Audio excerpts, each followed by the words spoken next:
Sí, le vamos a preguntar a este vecino, ¿qué cree usted que está pasando en Telde? ¿Qué es lo que está pasando en Telde? ¿Qué es lo que está pasando en Granada? Oiga, señor, que estoy hablando con usted, no me dé la espalda, hombre. ¿Qué pasa en su corral? Zapatero, ¿qué opina usted del gobierno de Zapatero?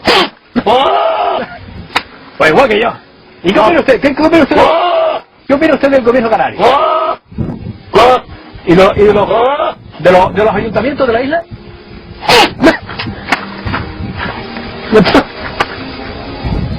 Le vamos a preguntar que si reciben alguna subvención del gobierno. ¿Reciben ustedes alguna subvención del gobierno?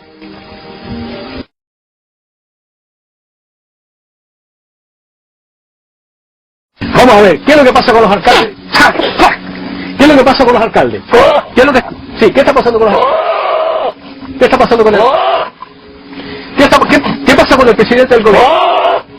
¿Qué pasa con los presidentes? ¿Y qué es lo que pasa con los alcaldes de la isla?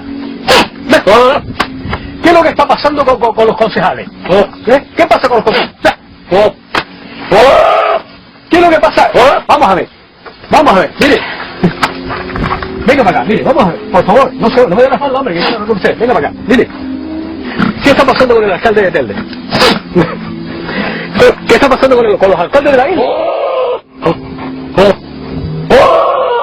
Parece que dice Juan, pero no es Juan,